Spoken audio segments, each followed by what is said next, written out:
Good evening and welcome. I'm John Smythe, host of Golden Beer. Let's stand up and begin with a prayer.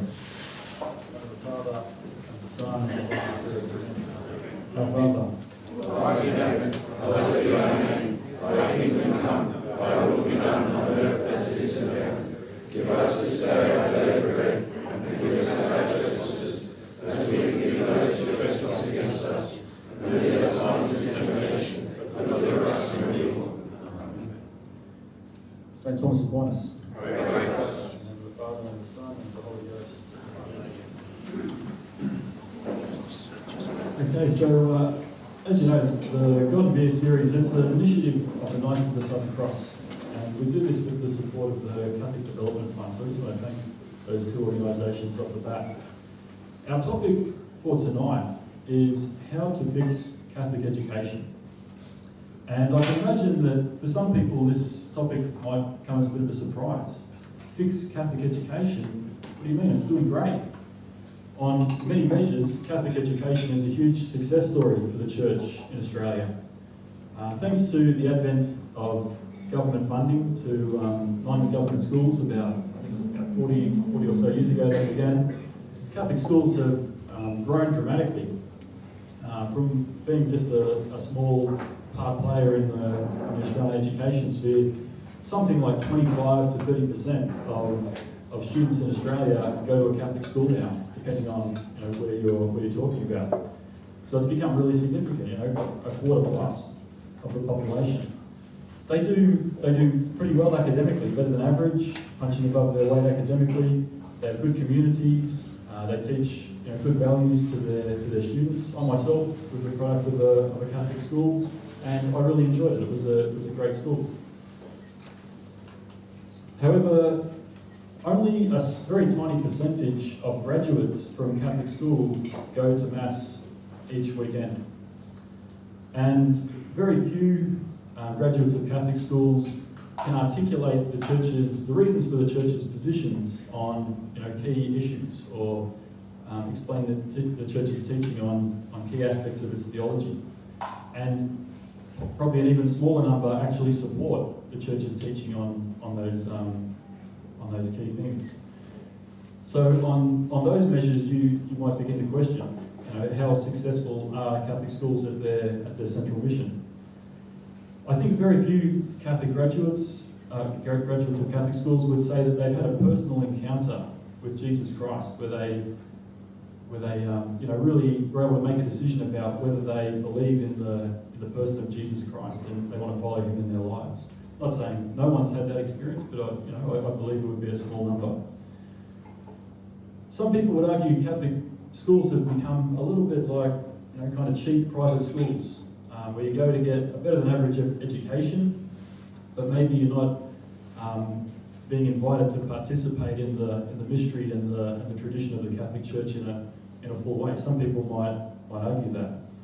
I've spoken to many parents who sent their kids to Catholic school, sometimes at great expense or at great sacrifice. They sent their kids to Catholic school, and they were really hoping that the kids would come out of the school loving the Catholic faith and loving the Church and wanting to be Catholic. And they found the exact opposite, that they came out of Catholic school and they really turned against the Church. And these parents' hearts were broken. And I don't think that we can lay all that at the feet of the Catholic school system, but I think the question needs to be asked: is something gone amiss? When I have this topic in my heart about Catholic education, because I'm a Catholic school teacher myself, and it's one of the, I'd say, major goals of my life. I want to share the Catholic faith with my students. And when I thought about who could do a really good job presenting this topic, I thought of John Haldane. He's really become a bit of, I hope you don't mind me using the word, a bit of a guru. He's certainly an expert in this sphere of Catholic education. That's why he's been invited out to Australia from St Andrews in Scotland, which is his normal hunting ground, to teach out here at Australian Catholic University and Notre Dame University. He also spends a lot of his time at Baylor University over in Texas. So Professor Haldane, thank you so much for coming along tonight. We'd love to hear your thoughts about this topic, and I hope I don't get you in too much trouble.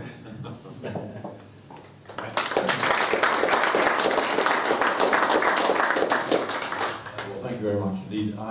It's true that when I was asked if I would speak about Catholic schooling and Catholic education, I said yes, I'm perfectly happy to do so. And it was only later that I actually looked at the title. And the title, what is it? How can we fix Catholic education? Yeah. And that's a slightly problematic title for me, for reasons that I will immediately go on to explain and was sort of adverted to. I was asked by the Archbishop of Melbourne, Peter Comensoli, if I would come to Australia and spend some time here looking at Catholic schools and religious education within Catholic schools within the Archdiocese and review that. The occasion really of this was, some of you will know, I'm sure most of you will know in fact, one consequence of the Royal Commission following the history of abuse and so on. I mean, obviously the Royal Commission was looking at abuse across a much wider range of institutions and so on, but obviously there had been terrible scandals involving Catholic schools, and one consequence of that was that the Royal Commission had recommended, maybe it was stronger than recommended really, that the Catholic Church should take a greater control over its schools, which historically had really the responsibility had lain with parishes. They were parochial schools, and so the local parish priest and the board that were constituted, with the parish priest obviously having a very significant and important role in that, had responsibility for the schools. But as a result of the Royal Commission, the schools were taken in under archdiocesan control, and a body was created initially, Catholic Education Melbourne, CEM, and then now retitled MAX, Melbourne Archdiocesan Catholic Schools. And this system now oversees so many aspects of individual schools that were hitherto dealt with on a more local basis. Anyway, because of this it seemed to the Archbishop then to provide an opportunity. It was timely, he thought, as well as looking at aspects to do with the financial and legal and other dimensions of the management of the schools, actually to look at their purposes, their founding purposes. And he asked me if I would come and help with that work. And so that began 4 years ago. Well, this is the 4th year, I should say. But anyway, the first year I wasn't able to get here because of COVID. I mean, I didn't have it, but you couldn't get into Australia. The second year was very difficult to get into Australia, but I had accepted a position at Australian Catholic University in order to do this work. I didn't want to be an employee of the Archdiocese, because I didn't want to be in the situation in which I was sort of seen to be the Archbishop's man or something of that sort, turning up on behalf of the Archdiocese. But I also didn't want to be in a department at ACU, because I didn't want to have the burdens and responsibilities attached to a departmental position. So I said at that time to Greg Craven, who was the Vice-Chancellor then of ACU, that I was happy to take a position, but it would have to be an autonomous position, that I wasn't within a department. Just as I didn't want to be an employee of the Archdiocese, I didn't want to be attached to a department. I wanted to be free, because I wanted to look at these issues in ways that I didn't then feel that I'd be burdened or constrained by these other attachments and so on. And so I'm working with Max, and we're looking at what's going on in the Max schools, but not only that actually, because more widely, as some people know, that canonically, in church law, the bishop has responsibility for religious education in his diocese. And anybody else who does it is effectively deputized by the Archbishop, or the Bishop of the Archbishop. And so Catholic schools are effectively deputized by the local bishop to carry on the work of Catholic education. But the ultimate authority lies with the bishop. And so not all the schools, as you'll be aware of this, not all the Catholic schools within the Archdiocese of Melbourne are in fact Archdiocesan schools. There are a number of independent private Catholic schools, ones that belong historically to religious orders, for example. And so the question of Catholic schools, insofar as they're archdiocesan schools, is one issue.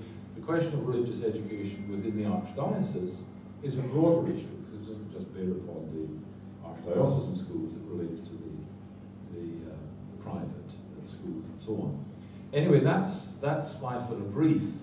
And in recent months, or the last year, I co-authored a report, a review really, of religious education within the archdiocese, but also looking at the question of Catholic schools and their aims and purposes.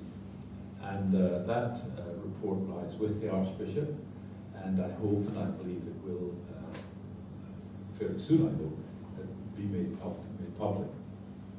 But because of my situation, I'm in a slightly delicate position, and so the title, How Do We Fix Catholic Schools? That's the title, yeah. How Do We Fix Catholic Schools? Immediately, of course, has certain presuppositions, which is that Catholic schools are damaged or broken in some way, or Catholic education, so it's not Catholic schools, Catholic education.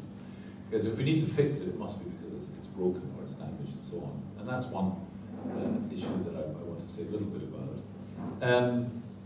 The other thing is this, is that over 100 years ago, when the great Catholic writer G.K. Chesterton, who many of you will know who Chesterton was, but he wrote a book reviewing certain aspects of society in his day, a bit more than 100 years ago. Anyway, he sent it to his publisher, Castle, it's an English publisher. And the title of the book was What's Wrong with the World? ? But the publishers felt this book would be much more successful if they deleted the question mark. So instead of being a question, what's wrong with the world, the book was treated as a statement, a declaration as to what's wrong with the world. And G.K. Chesterton was a bit kind of, he said, well, that wasn't really quite my title, but he said, well, never mind. They said it would sell more books, and he thought, who am I to argue? So the question about how do we fix Catholic education? What is the title?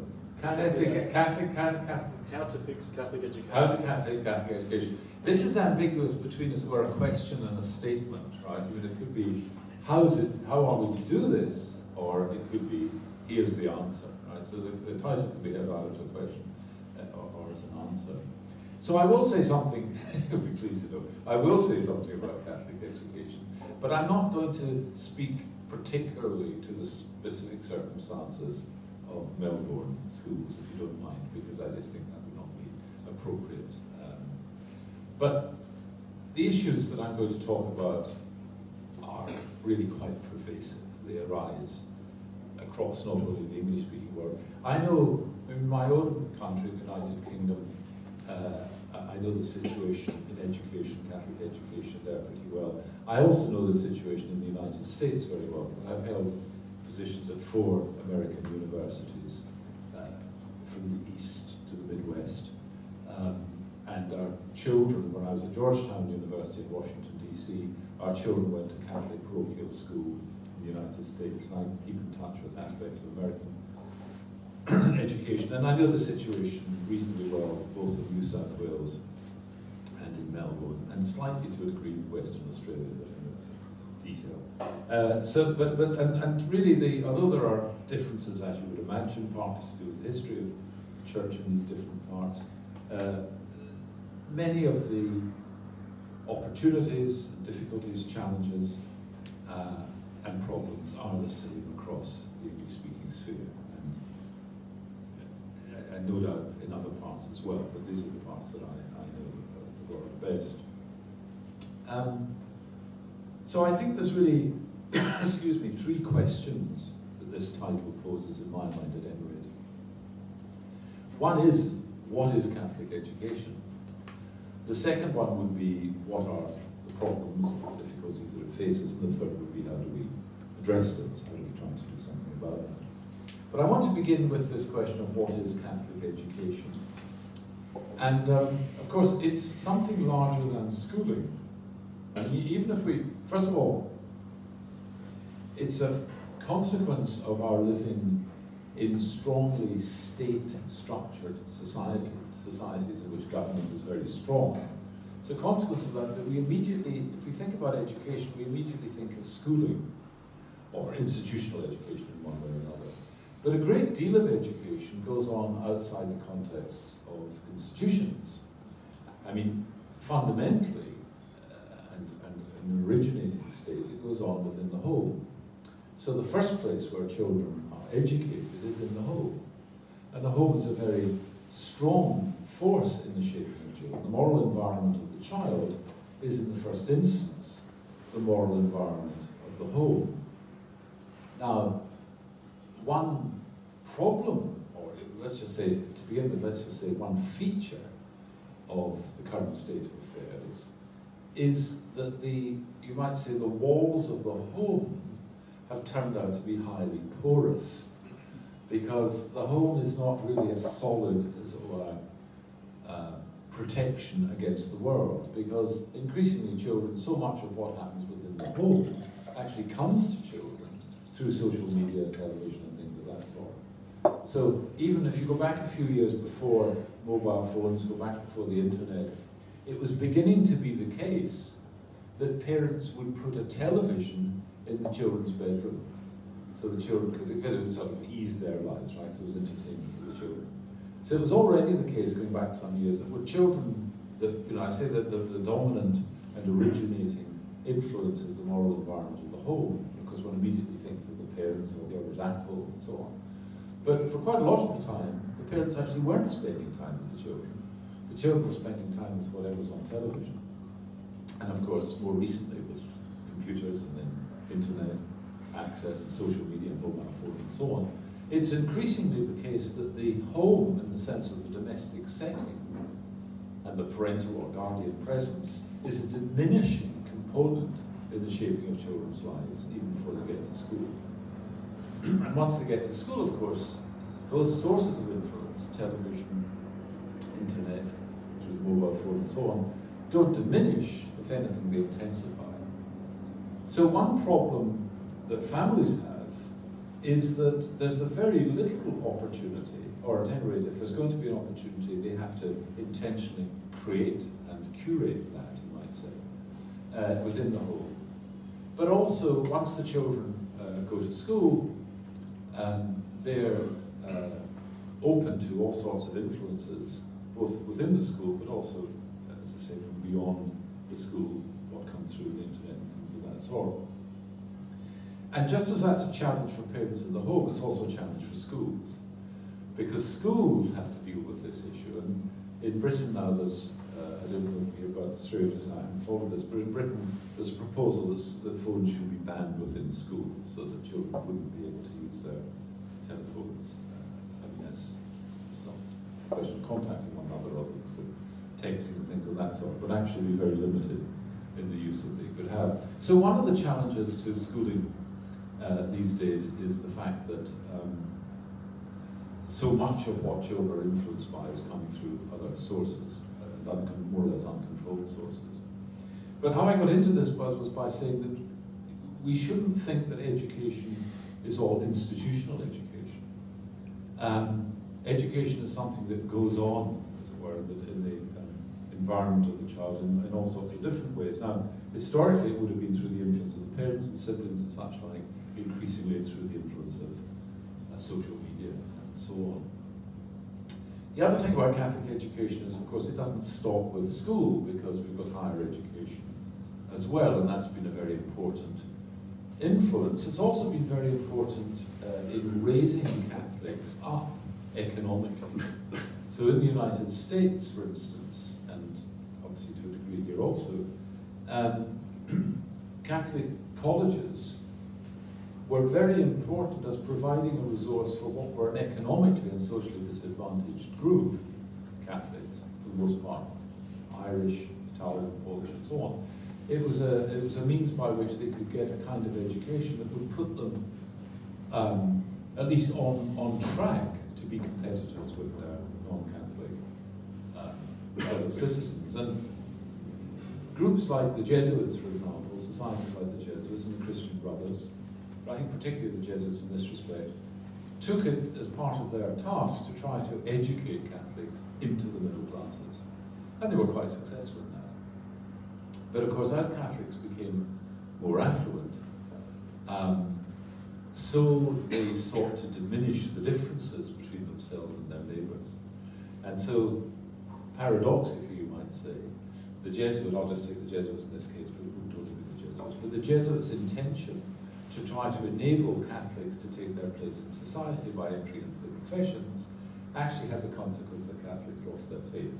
Because for the most part, once they got into the professions, they sought to ingratiate themselves with the prevailing norms and standards and social attitudes of those professions. And so in a way they tried to hide their Catholicism. They no longer wanted to be distinguished as being the Murphys down the road, who these Catholics, whatever else it might be. They wanted to just seem to be like everybody else was in the society.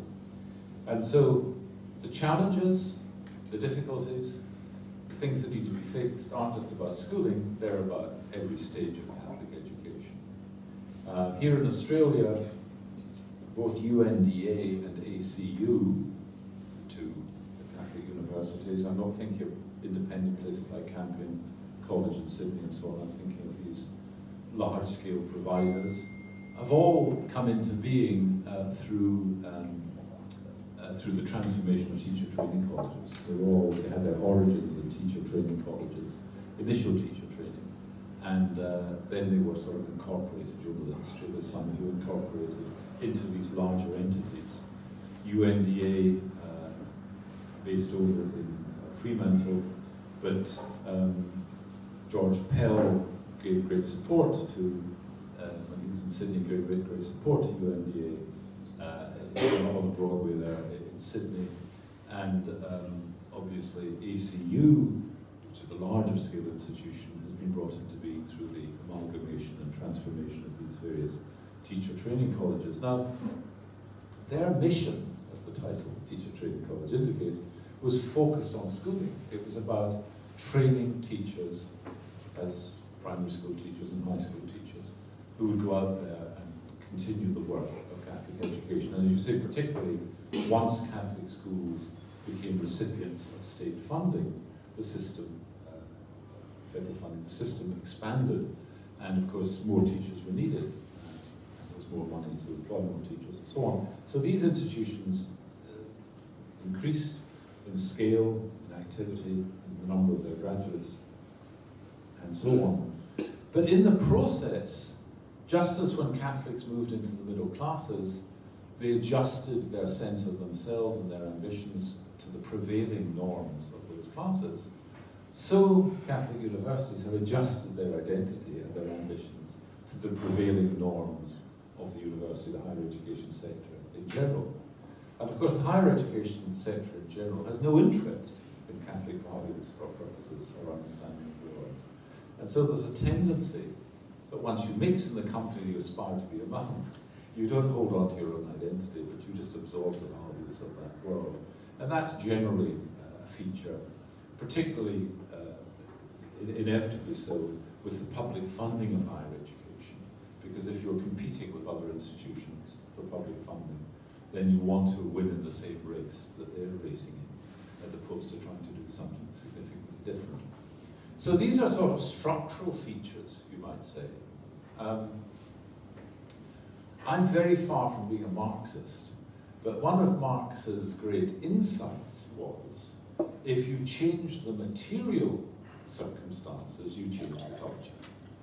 But if you want to effect a change in culture, in the way that people think, ideas are a much less powerful instrument of social change that is changing the material culture.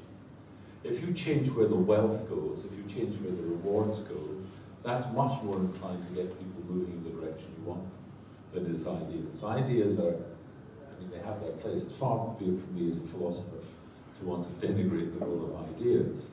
But often ideas are adjusted to the material reality. What I mean by that is this: it's not that we do what we do because what we believe, rather what we believe because what we do. In other words, we adjust our beliefs to conform with our actual social practice. And one of the consequences of Catholic education, of lifting Catholics up through education into the lower middle and then professional classes and so on, one of the effects of that was to change their material circumstances, their affluence and so on, and in the process of changing their material circumstances, change their ambitions. So the way they began to think about themselves was a consequence of their increasing affluence, rather than their increasing affluence being a consequence of the way that they thought about themselves. So ideas, as it were, chase economic reality. They're not just, as it were, the producers of economic reality. And this is something that Marx saw, and I think he was just right about this, that the most powerful forces in changing a society are the rearrangements of the material resources of that society. Once you do that, everything else tends to follow. Now, of course, that doesn't mean that ideas don't have any power. It just means that you can't be naive about the force of ideas. It's not just that ideas have a sort of charm and delight. For many of us, they do. But for most people, what is going to motivate them and shape their lives is just the balance of need and reward and things of that sort. And so, if I return to the question of Catholic education now, one thing to be aware of in thinking about how well Catholic institutions do, what the challenges are, whether they fail in meeting those challenges and so on, are the expectations of parents. Because the expectations of parents are increasingly non-ethical, non-religious. Now, of course, they want their children to be good people, right? But if you ask them what their conception of a good human life was, it's going to be something like, well, I want them to be happy, or something of that sort. I wouldn't want them to be sick. Well, that's fair enough, yeah, but that's not exactly an elaborate and noble conception of the human condition, really not being poor and not being ill. This is probably the Archbishop wouldn't say you've said enough.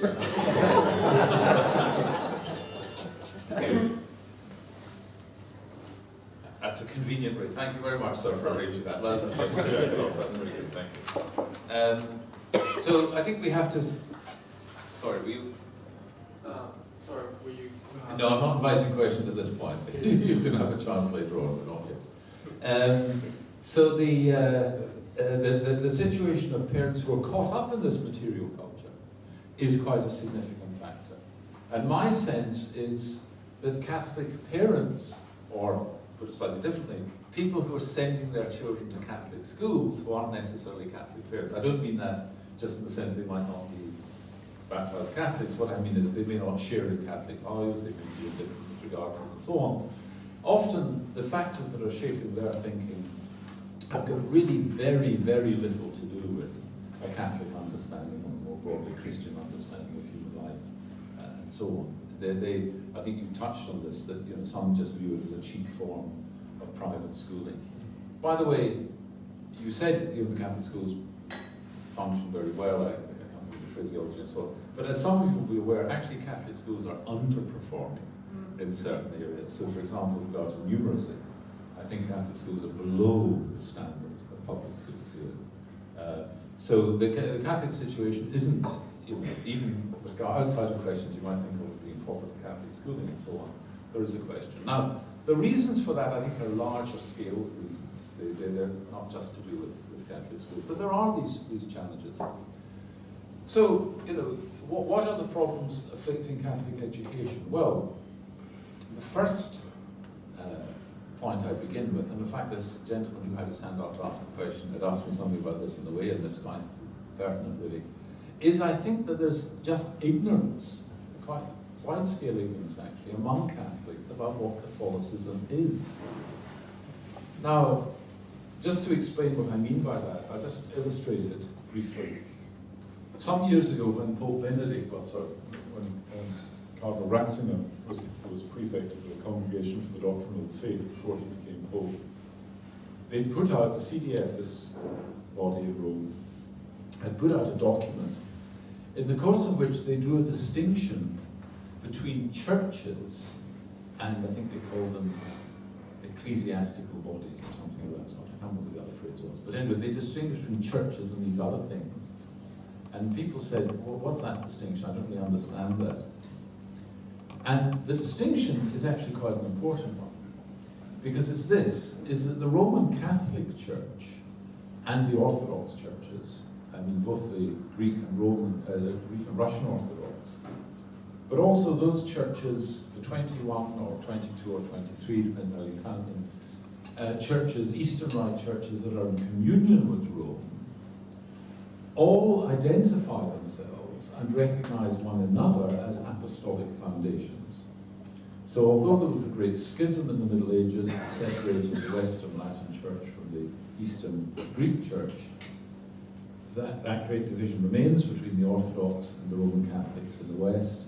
But both the Orthodox and the Roman Catholics recognize one another as apostolic foundations. That's why they recognize the validity of their sacraments and the validity of their priesthood. The 23 Uniate churches, churches that are Eastern Rite, Ethiopian Catholics, Antiochian Catholics, and all the rest of us, Syro-Malabarian Catholics, recognize the authority of Rome, but all of those claim their origination as apostolic foundations. They all claim that they were founded by apostles. Now, you might think, well, this is just a sort of interesting historical claim, but the importance of it is this, is that they believe that the teaching authority that resides with their bishops derives from the commissioning by Jesus Christ of the apostles. That Christ bestowed upon the apostles a teaching authority that is inherited by their successors, the bishops. Now, my friends in the Presbyterian Church, or Methodists, and so on, Pentecostals and such like, have no such conception of church.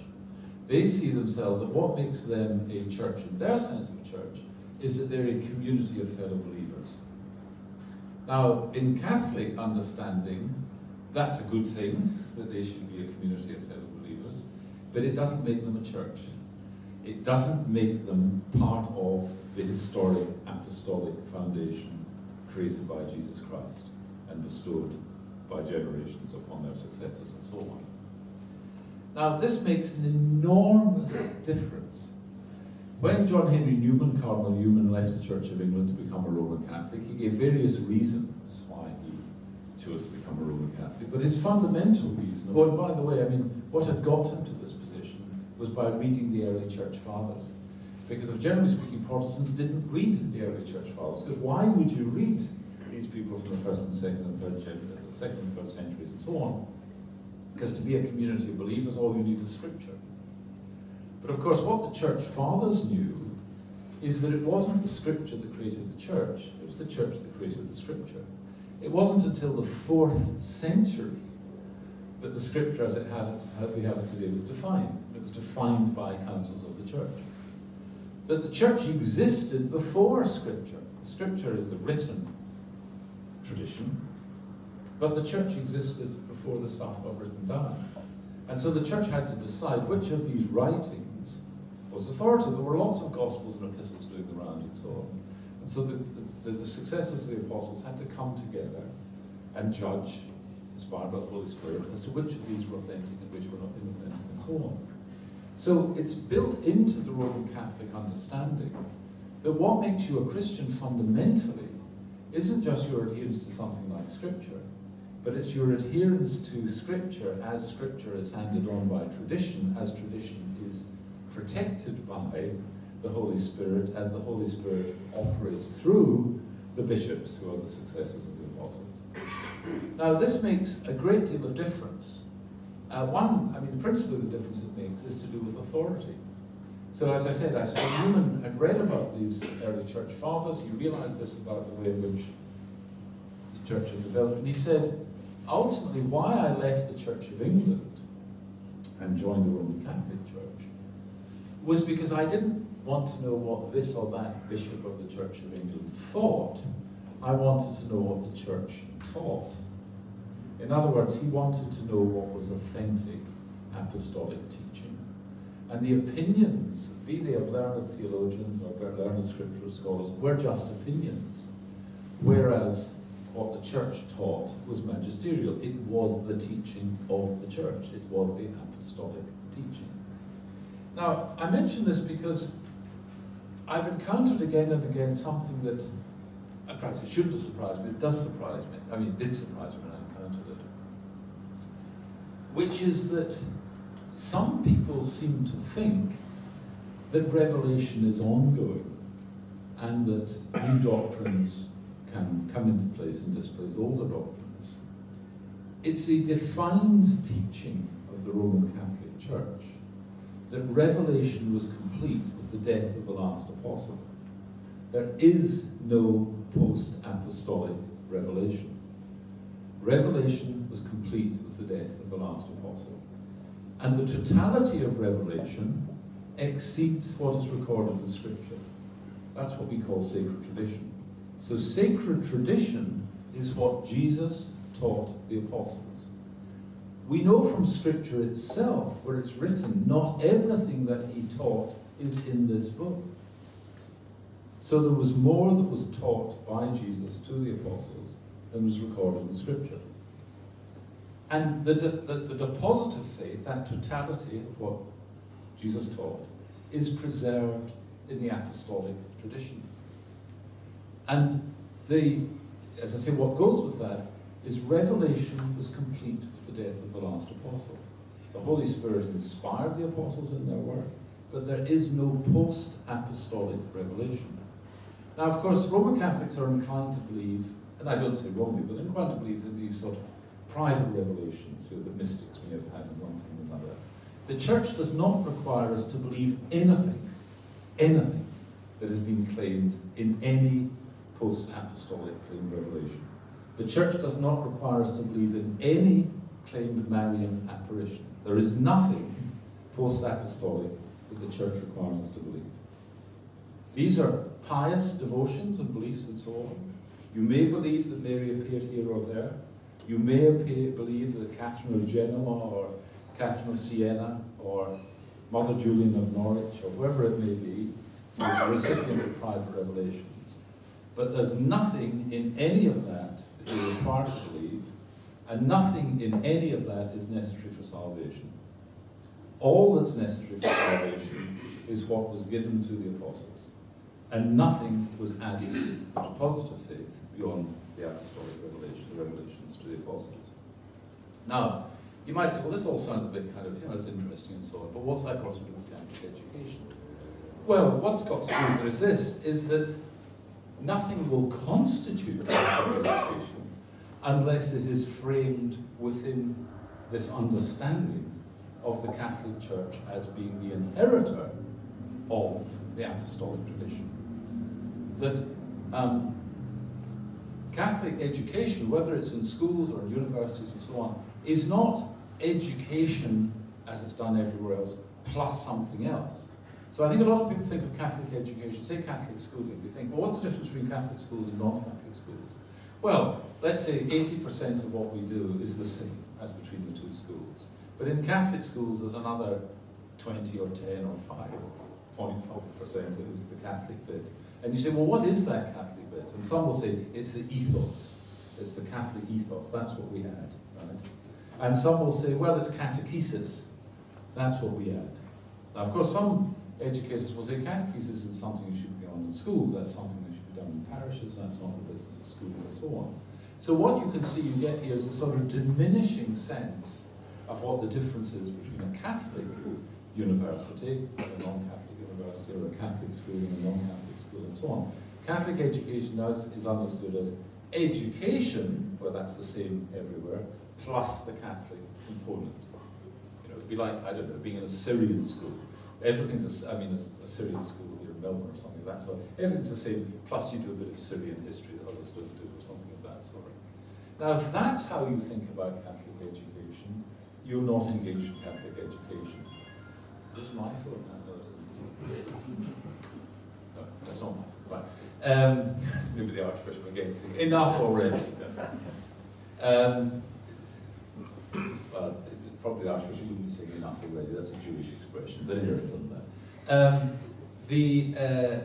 So I think that one thing that I might say needs to be fixed about Catholic education, and this is a quite general claim, is that Catholic education needs to understand itself as not education plus Catholicism, but distinctively Catholic education. That's to say that the Catholic understanding should inform every aspect of education. Now, Just to illustrate that, you might say, well, I mean, are you saying there's such a thing as Catholic geography?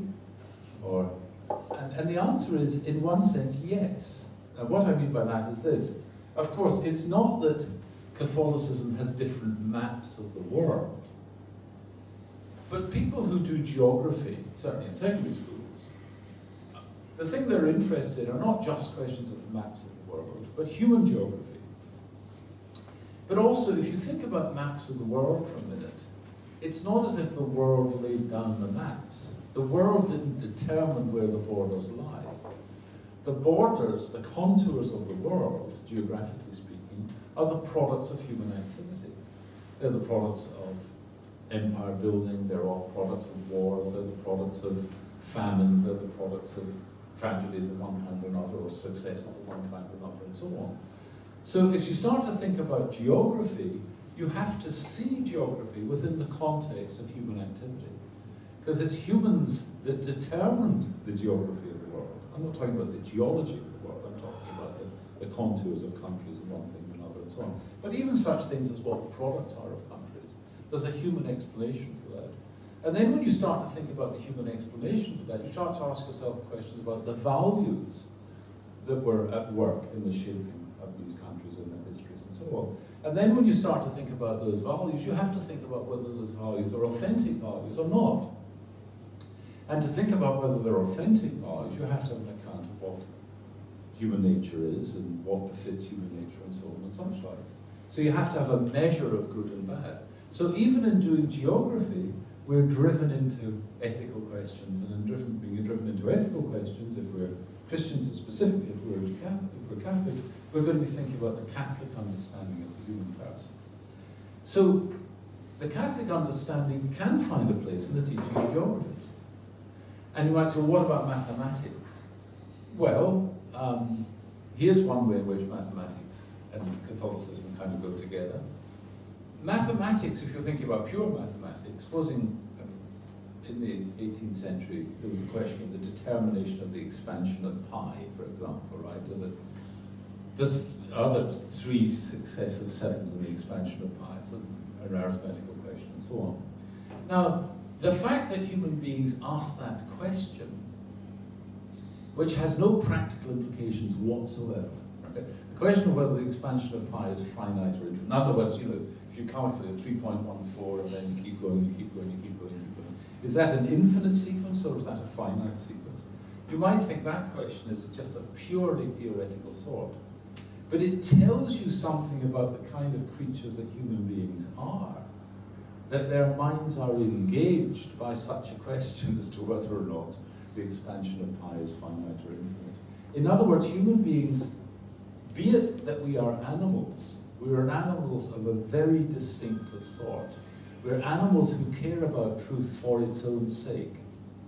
Our interest in truth is not just practical, it's speculative, that we actualize, we realize our nature as intellectual beings by engaging in things like scientific research. I'm not talking about technology was the application of science. I'm talking about asking questions about the cosmos, asking questions about what matter is made of, and so on. These are the sorts of questions that only intellectual beings could ask.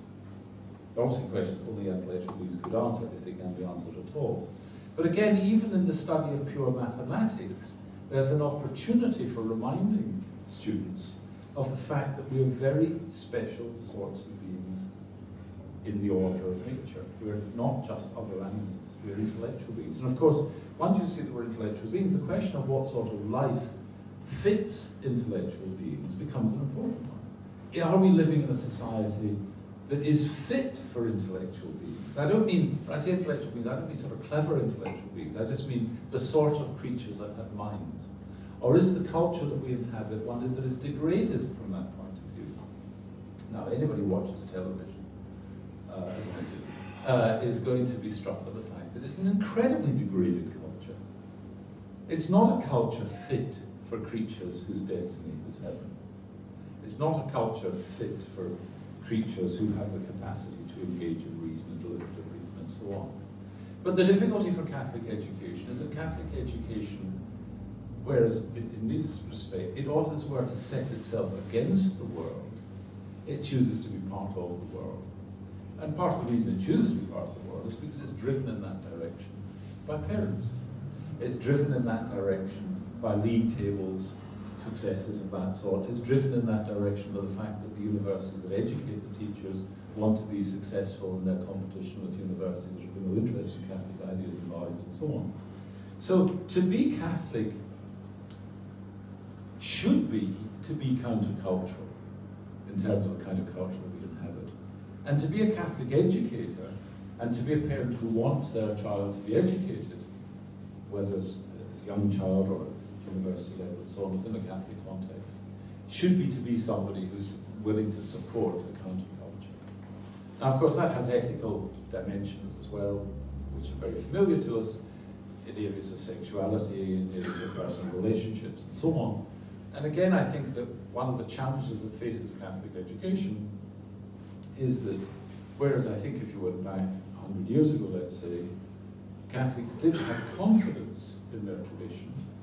They recognized it was distinct from the world around them, but they prided themselves in what had been handed on to them by their parents and their grandparents and so on.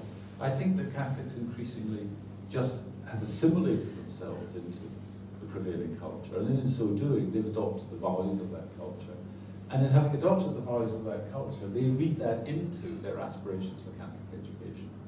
And that's why we were reduced to things like Catholic education is education plus the Catholic element. And then what's the Catholic element? Well, it might be a mass that's said once a week, or it might be the ethos, or it might be a bit of religious education. So, but that's a diminishing component, and it will increasingly diminish, partly because the further you go down this road, the less attachment you'll give to it, but also the diminishing number of clergy, there won't be priests to do mass every week of one thing or another, and so on. So here's the challenge. So what do we do about this final point? How do we turn towards doing something about this? Well, we inform ourselves, that's the first thing. We read about what Catholicism is, and I don't mean heavy volumes of the history of the church and things of that sort. There's a lot of material out there, and actually the internet, for all the bad things that it makes available, it makes some very good things available as well. So you can find things there, find out about the history of the church and so on. But I don't just mean as a matter of history, I mean as this idea of a living tradition. But then we also need to think about the training of Catholic teachers. And we need to have programs for the formation, and not just the initial, but the ongoing formation of Catholic teachers that continuously is Catholicizing and re-Catholicizing them and so on. We have to do the same for parents. I would make it, I mean, this is not talking about Melbourne now, this is quite a general point. I'd make it harder to get into Catholic schools, but having, as it were, crossed the threshold, you'd be more committed to staying. I'll just give you a sort of an analogy for that. For some years in St Andrews, so I should just briefly tell you about St Andrews, so you get this is relevant to the background here. So St Andrews University is the third oldest university in the English-speaking world. So we were founded in 1413. So Oxford is the oldest, Cambridge is the next oldest, and St Andrews is the third oldest. In the current Times, Sunday Times and Guardian League tables, St Andrews is number one for the UK, ahead of Oxford and Cambridge. This is the second year running where we've come number one ahead of Oxford and Cambridge. That was done very well in Oxford, which we gloat at shortly. But it'll be reversed next year, but it doesn't matter. But for a while it lasts, it's enjoyable. Among our students, you'll know some of our students. Prince William, Kate Middleton were among our students. I had a student called Maximilian von Habsburg, if anybody knows that, recognises that name. We had a Lohenstein, and we also had somebody who claimed to be, I mean with reasonable authenticity, is a direct descendant of the last Byzantine emperor. So we've had all of these sort of very interesting people, we have all sorts of people, but it's a very good university.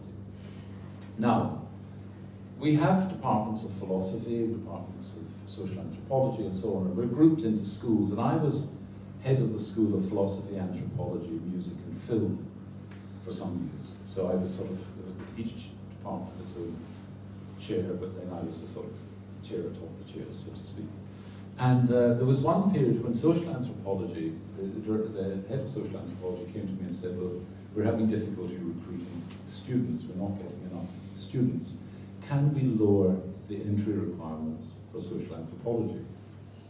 Now, I knew nothing about this field, really, and I thought I can't really make a decision without informing myself. So I contacted the professors at Cambridge and at the London School of Economics, which then would, I think it was the LSE, there was two sort of principal sites of social anthropology in British universities. And I said, I remember, I think it was a professor at Cambridge, I said to her, they're asking me if I will give them permission to lower the entry rates for getting into social anthropology. What should I do?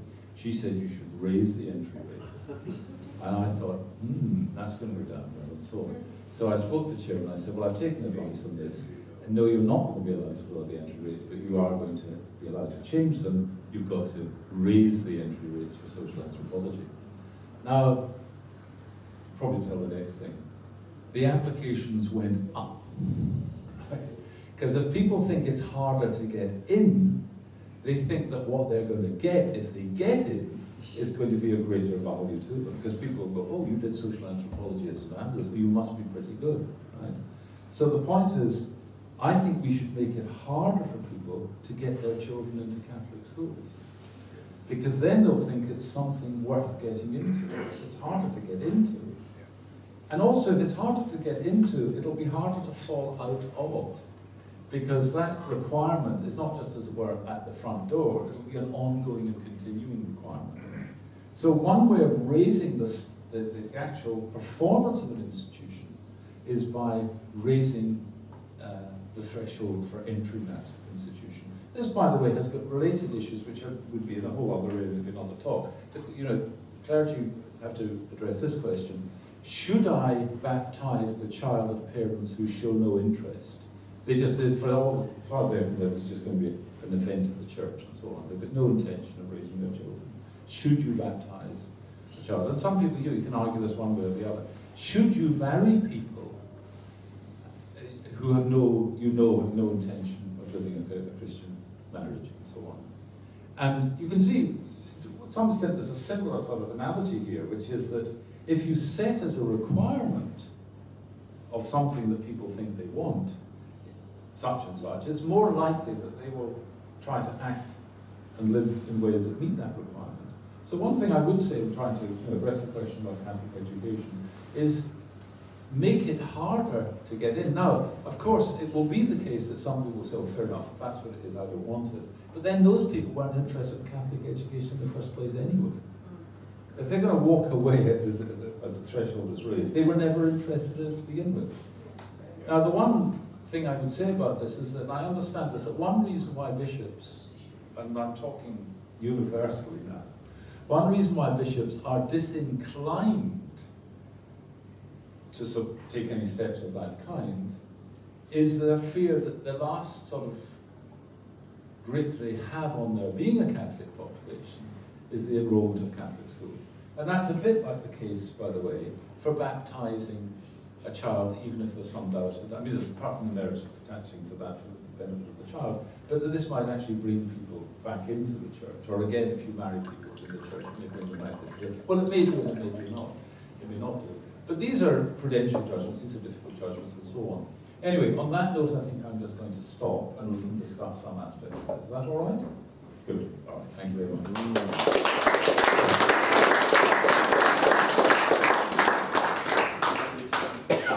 Just before I forget, I'm going to return this gentleman his glasses for his glasses. Yeah, all right, I've got his glasses. Will you be able to return them? Thank you very much. I didn't look at the watch, I can't see the clock, so I've no idea how I went on too long. But, John, I could have listened to that for another hour. That was excellent. We've now got some time for questions. John's happy to take some questions. If you've got one, feel free to stand up and maybe introduce yourself and ask a question in my voice, please. Maybe just keep the questions short if we can. Okay, well, because of, you talked about fixing the family, the child's education starts with the family first. So do you believe that the nuclear family... we just begin to sort of, everybody will hear what you were saying if I give you that. There you are.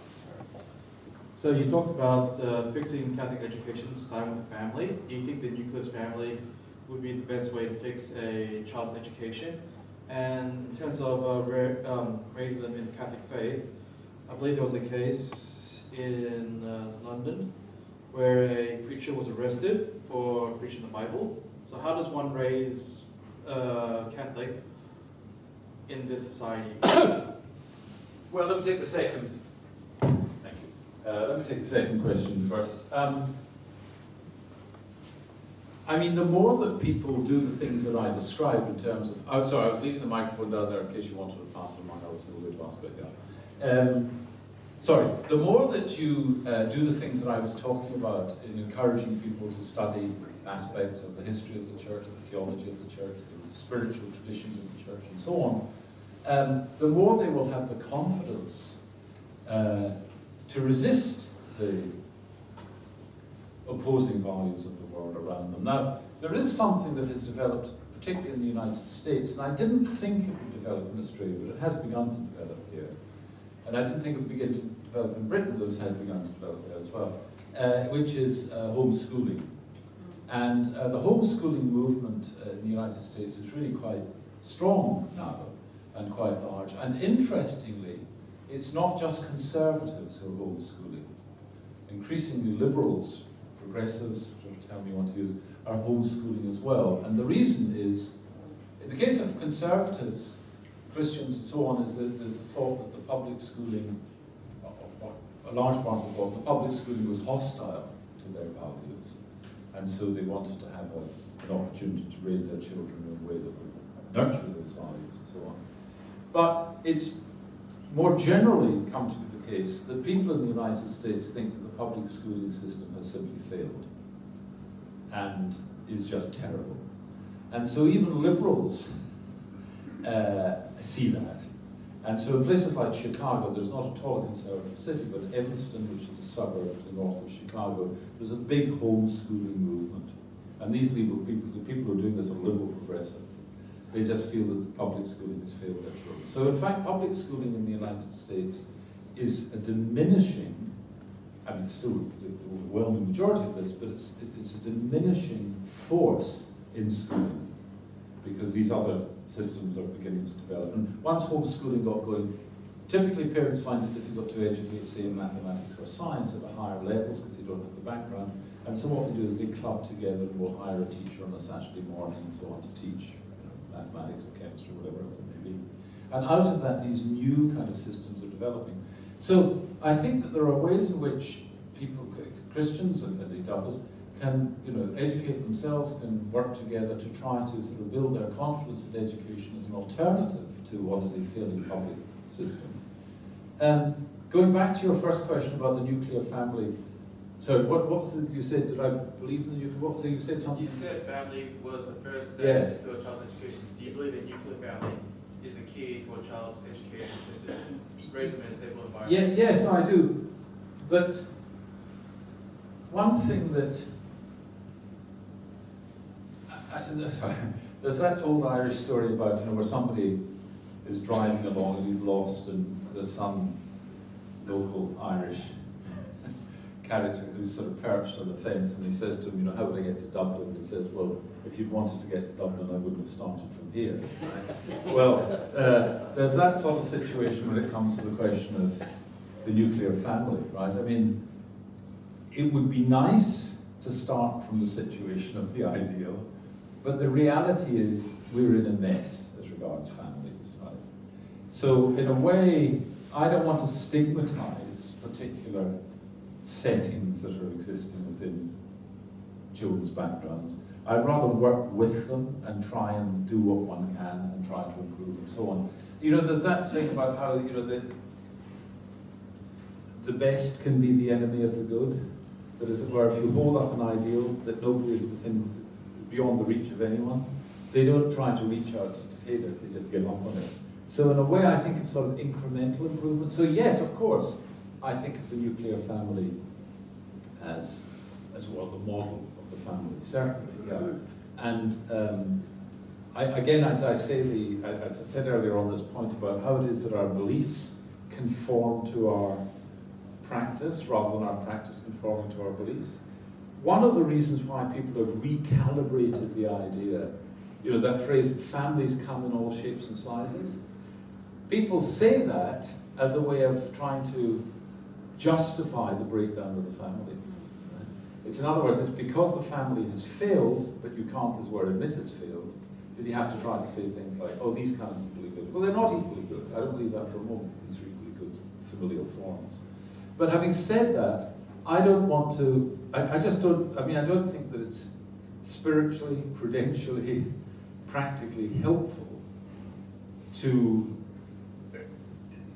as it were, to attack. It's much more helpful to try to assist. And so I would prefer to take people where they are. And what I would say is this, is that I think the most important people in this story are the children, not the parents. Because generations pass very quickly. And sometimes there's nothing that can be done for a given generation. And I think that's true, actually. For a lot of people alive today, there's nothing that can be done for them. Their culture has so corrupted them that it's going to be very difficult to do anything. But generations pass very quickly, and children, you know, work on the children and try to make those your focus, try to enlist the support of the parents, the home, sometimes the grandparents, sometimes relatives, and so on. And then we can, you know, this is not a project whose fruits will be seen in 5 or 10 or 15 or 20 years' time. They'll be seen in 50 years' time, or 100 years' time. But in human history, 50 years is not very long. You know, 50 years passes, as some of us know, 50 years passes very quickly. Sorry, I don't know if that's a tilt in the direction of your question. I don't know if it's a fully an answer. Now, the microphone is down there somewhere. I think the gentleman, yes, please. Mr. Banks, today, I like your concept. I agree with you personally on that. You make Catholic education more difficult to get. Yeah. It would be valid, but my question is not on that. Fine. So I support that. You're doing a lot of work in the Archdiocese, and Bishop Comensally has called you in for this. Whatever you have decided, the Bishop has decided is what is Catholic education. Have you proposed, or have you got some metrics for Catholic schools to measure the success of their Catholic education? Because if you look at me as a layman, it's failing. If I measure by the number of children coming into church, Yeah. or their parents, that way it's failing. But have you got some other, or are you proposing some form of metrics to say, you Catholic school, if you are successful in what you think you're doing, this is how you measure it. Have you got some metrics? Well, the answer to that is no, but there's I don't think that, I mean, I didn't see that as quite part of our, I mean, I understand why you asked the question. Yes, of course, I understand that. I didn't see that as part of our task, but also, see, I'm familiar with the situation, say in a city like London, for example, which is going to have the features of Melbourne multiplied many times.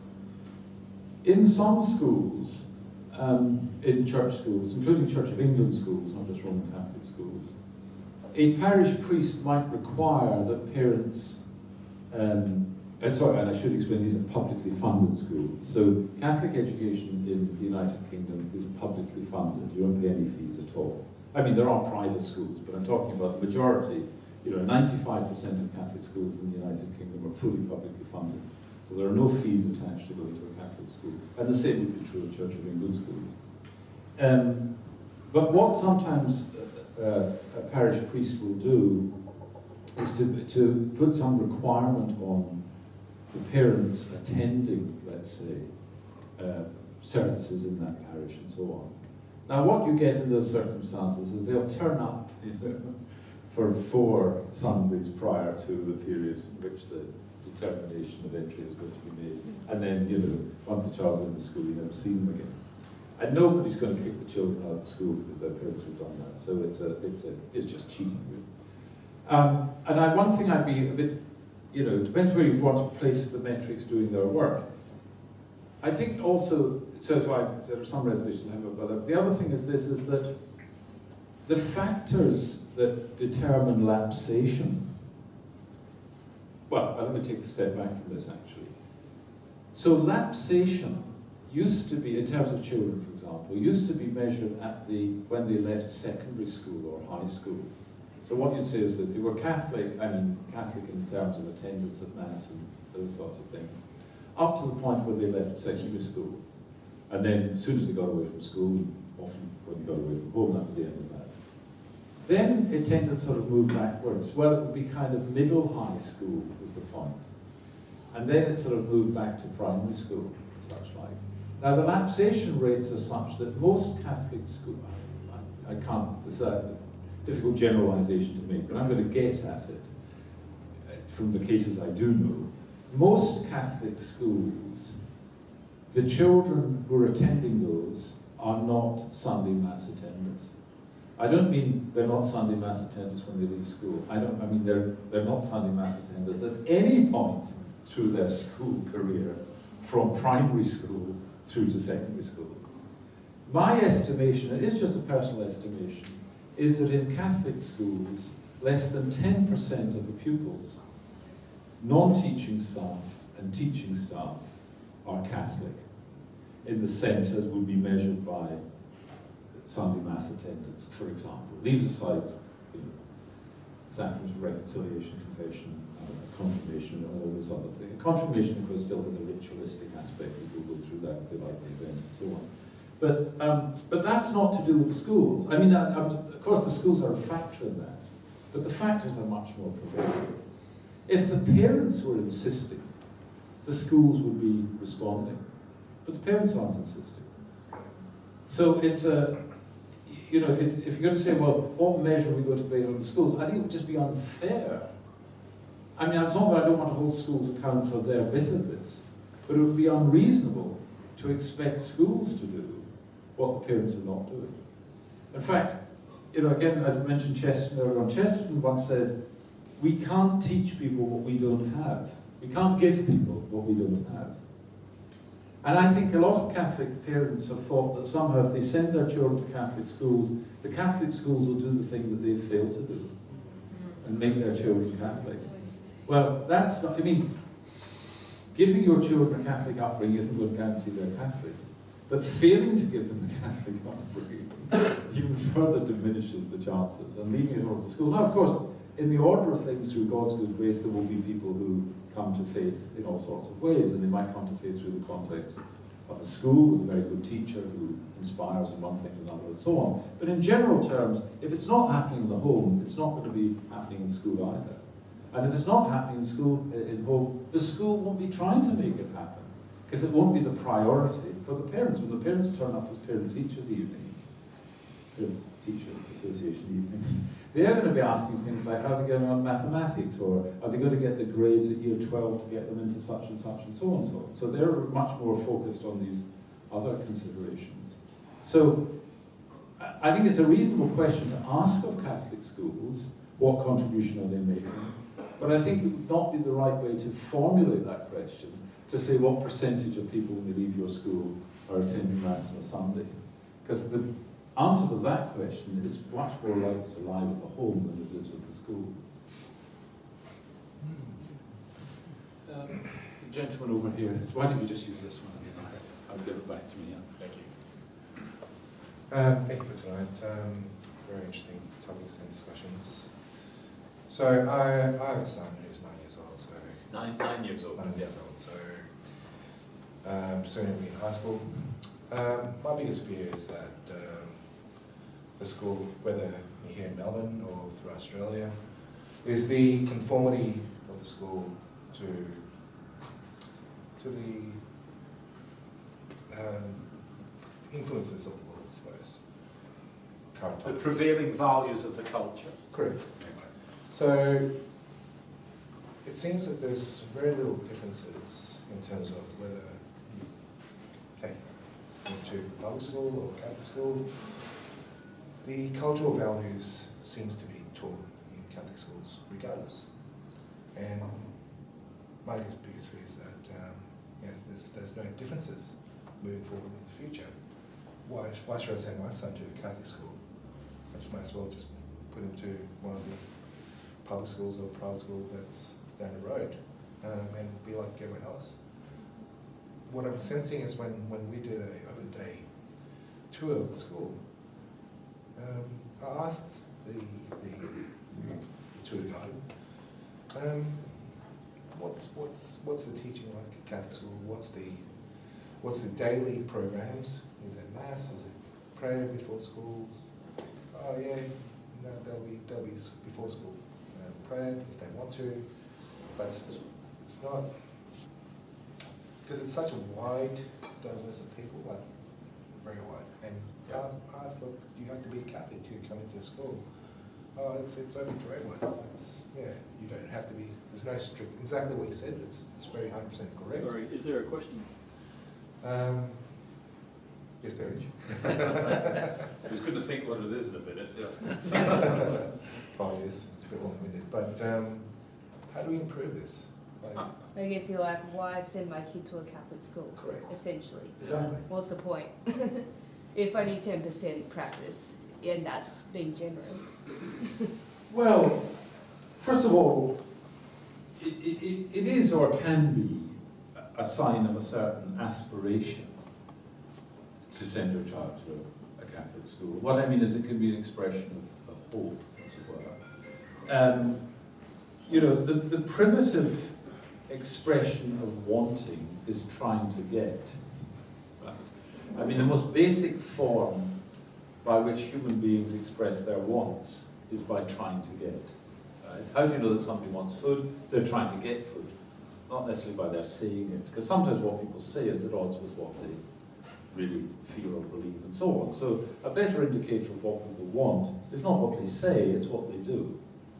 Now, so we might start off, I mean, we're prepared to be disappointed in this respect, but we might start off with the hope that if people want to get their children to Catholic schools, they're sending them as an expression of their wanting to get there. Well, that's something, there's a hook, as it were, to try to get a grip on. Okay.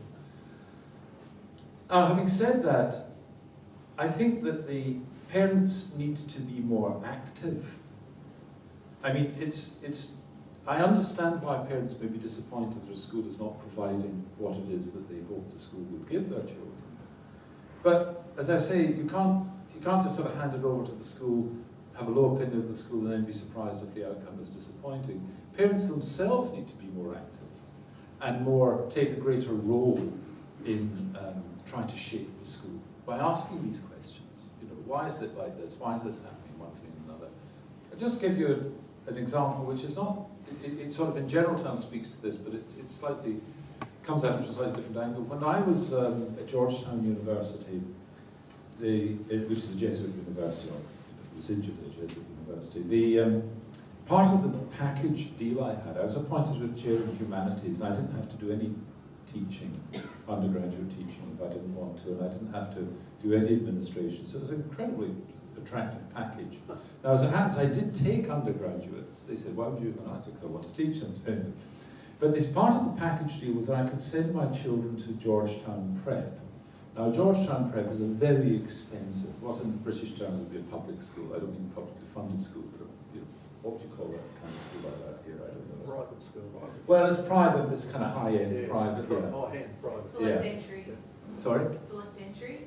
Well, it's not just select entry, it'd be like, oh, I don't know what you call it. Yeah, well, so like, I have some connection with a school in Sydney called Scots College, if anybody knows that, which is a sort of private, upper tier kind of school. Anyway, but, so the deal was I could send my children to Georgetown Prep at a third of the university would pay 2/3 of the fees, and I would pay a third of the fees, and so on. Anyway, we decided not to do that. We sent them to a parochial school.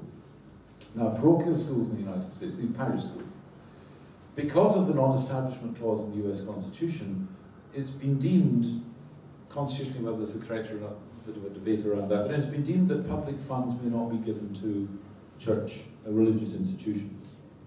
And so these schools don't receive any money from the state, either the state or federally, the individual state or federally. So they're self-funding. But they keep the fees as low as they possibly can. How do they do that? Well, they've got fewer teachers than public schools, publicly funded schools, and the teachers work harder. They've got more roles that they take on. But the parents also are required to contribute to the operations of the school. So, for example, when you took your children to school in the morning, there'd be a couple of police officers there who would just sort of checking everything was okay and marking on. These police officers were parents, and the local police division allowed their officers who were Catholics or whatever they were to be the police at the school. So the security came free, basically, right? But I was asked, what are you going to do? And I ended up doing Saturday morning basketball or something for which I was completely unqualified. But nonetheless, the expectation on parents was that they would contribute, because the school couldn't function unless the parents contributed. So you didn't get to just send your children to school and then that was it. You had to be, and you know, it might be catechetical stuff, or it might, depending on your background and qualifications and so on. So I think that, I don't mean this in a kind of, I'm not diminishing your concern, I understand it perfectly well, but I think if we want more from our Catholic schools, we have to be prepared to do more for those Catholic schools, and also apply pressure on those Catholic schools. And when I say pressure, I don't just mean, you know, are the numeracy levels, I mean, there's no reason why the numeracy levels should be low, but are the numeracy levels as good? That's one question, but it's not a question that a Catholic parent should be the top of their list when they're concerned with the Catholic education that's being provided with their school. You know, they should be much more concerned with these other questions about spiritual formation, so moral and religious education, and so on. So on that topic there, I'm on school council for the primary school that we're in at the moment. And probably in the school council, there's probably 10 in a group of school councils. Probably. Speak up. So, Saying it's on a school council. So I'm on the school council at the primary school that my son attends to at the moment. So out of the 10 people there, probably 2 or 3 are Catholics, practicing Catholics, which includes myself, and 7 are non-practicing Catholics. Oh, sorry, not even Catholics. But they have the voice in terms of what the school does as well. So it's a catch-22 as well. So to have more people on the council who are Catholics, practicing Catholics, it's a difficult task as well to get people on board. Well, it may be a it may be a difficult task, but it sounds like a necessary one. I don't know whether you have this expression in Australia, but I think in Britain we talk about getting elbows, developing elbows, which is, you know, kind of actually getting yourself in there, as it were. You know, I mean, maybe just, I know these are challenging things, but, you know, organise with others. You know, say to whoever is the chair of the school council, you know, I'm concerned about the fact that there's insufficient Catholic representation on this. You know, do you think are you willing to, you know, publicly say that you think it's satisfactory that 70% of the school council are not practicing Christians or whatever else it may be? Embarrass them. You know, put a bit of pressure on them. These things are not going to take care of themselves. Sorry, Ed, I think this gentleman wants to. John Bainbridge is my name. My question is that I'm a grandfather and I see the changes that have taken place. And I think that bringing up our own children, we had set designs of how to go about it and how to get the kids to keep with us until they left school. But today, the children of our area have actually set it as a situation where they have obligations. In other words, they send their kids to the Catholic school in order to fulfill their own obligations, which is to give them baptism, to give them confirmation and communion. Once they're done, they're ticked off. Yeah. That's it. What do they do, or what are we doing wrong that we should try and alleviate that situation? Well, by the way, just on the question of baptism and confirmation, remember, you don't need to go to a Catholic school to be baptised or confirmed. Baptised, you could educate them at home, you could still be baptised and confirmed. So that sounds like, in a sense, a sort of failure of religious education at an earlier stage, that people are associating baptism, they're thinking of baptism and confirmation in terms of just, as you might say, you know, steps you take because it's just part of the traditional, but that's almost kind of ritualistic in the bad sense of ritualistic. It's not really seeing the point and purpose of these things. But look, let me just go back to Marx for a second. It must seem very unsettling by people turning to Marx. But look, Marx is going to say something like this. Well, one thing that Marx realised was that the invention of the railways would change the structure of society. It would change people's sense of place and of time. Because historically, people's sense of place and time meant where they were and when they were. But once, and so if you want, most people never traveled more than, 10 miles from the place they lived in. But once the railways became available, people could not only travel for purposes of leisure or curiosity, but also for work. Now, one of the things that happened in the United States was, and particularly from the Second World War onwards, but it had begun in the 30s, but it was really after the Second World War, was this phenomenon that is now completely ubiquitous in the United States, I mean, it's everywhere to be found, which is that when it's Thanksgiving or Christmas, you can't get a plane ticket unless you've booked it months before and so on, because everybody goes home for Thanksgiving. But the point is they go home because they live in Nevada or California or New Mexico or Connecticut and so on. The children are distributed because they've gone to those places for work. Now you go back 2 or 3 generations, work was where you lived. First American university I ever had a position in was Pittsburgh. In Pittsburgh, everybody worked in the steel mills or the mines and so on and such like. For generations, everybody, But changes come, and then now, people who are brought up in Pittsburgh work in California, or they work and so on and such like, and they come home. But this physical disconnection has led in the next generation to social disconnection. So the grandchildren, or the children of the children who are much more like immigrants to Australia. Their parents were more like the immigrants. So they've, just as people will say, well, I'm from this Australian family, we came from Germany, we came from here and so on and such like, yeah, but you're now all Australians. Some of you will never see the place you came from, you might or not. But that's what's happened to families, right? That by the time you get to the grandchildren, it's just a kind of residual romantic or sentimental attachment to family.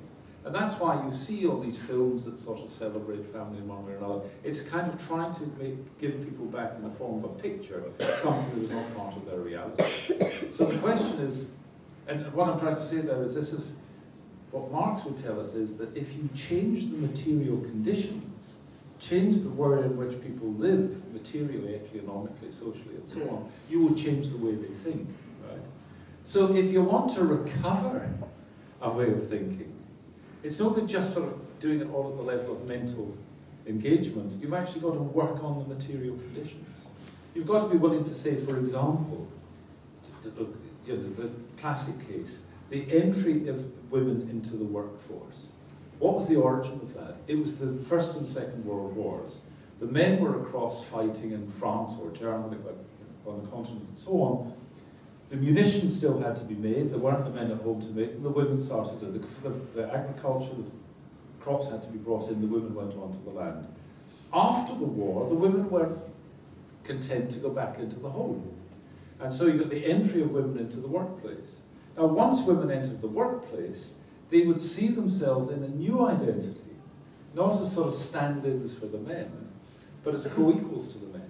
And so they would want to ascend through the structure of employment and one sort of thing in the same way. Well, the result of that is now that in London, for example, or New York, and no doubt in Melbourne as well, there are couples who are working all out to pay enough for childminders to look after their children, right? So they're impoverishing themselves. Why? In order not to be at home looking after the children, because they want to be at work. Okay. Now, this is a case in which any psychologist, including to be Marx, economic theorists do this, what you're going to tell is that people are going to adjust their conception of what is proper to accommodate the lives they're actually living. So people will start talking nonsense about how it doesn't matter if the parents aren't with the children, because what matters is that there's somebody there and so on and such like. That's a way of just trying to, this is cognitive dissonance. This is trying to justify to yourself a practice which you know yourself is a failed practice. Right? That's why people feel this discomfort and so on. So if you want to get to a situation, the preferred situation, it's no good just describing it.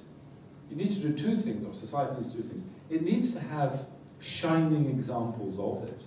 That's to say, it needs to be lived by some people in ways that are exemplary, and other people say, that's what I want for myself and my family. But the second thing is, you've got to actually take the material steps to make the thing happen. So people have to be willing to be less affluent in order to recreate family. They've just got to be willing to give some things up. You know, environmentalists now say, oh, you've got to start, cut down on air travel and so on. Yeah, I'm not any objection to that at all. But there are more fundamental things you need to be willing to do if you want to try to recreate the forms of social capital and the forms of social bonding that pre-existed. You've got to live in different ways. It's no good thinking we can live in these new ways and hold to the values of the old world. The values will be changed by the ways in which you live. Yeah. Sorry, thank you. Sorry. I'm Jess, and I have a couple of questions, I'm sorry. Yeah. Given that our state schools in Victoria won't allow children or staff to discuss Jesus, if we raise the bar of entry into our Catholic schools, how many children will miss out on hearing the truth?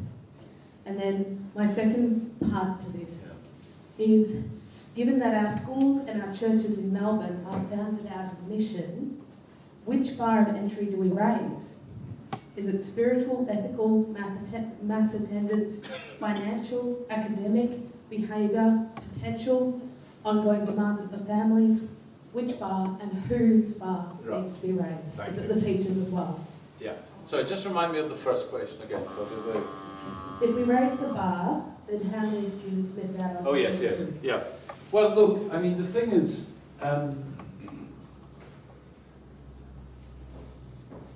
so in Catholic moral thinking, there's something called the principle of double effect. Okay? And what the principle of double effect says is this: you're always responsible for what you intend to do, but you're not always responsible for what you foresee will be a consequence of what you intend. Just say that again, all right? You're always morally responsible for what you intend, but you're not always morally responsible for what you foresee may result or may be a collateral effect of what it is you intend. So our responsibilities relate to what we intend, right? Now, we can foresee that certain negative or disadvantageous effects might result. So I'm bringing us this to the example about raising the bar and so on. The second thing I want to say is that as Catholics, or as Christians more generally, we should believe in the division of labour. Now, the division of labour was something that was introduced into economics by a fellow Scotsman, Adam Smith, in the 18th century, but it's not that division of labour I'm concerned with. It's the division of labour between us and God, right? We're responsible for what we can do. We're not responsible for what God can do. And I think that we are entitled to say to God, I'm doing my bit, it's up to you to do your bit, right? So even if it is the case that I might foresee that one result of a certain policy is that some people may not have the access they hitherto had, if I think nonetheless that this is the best way of bringing about improving the situation, I should have faith that somehow God will in his own way provide, as it were.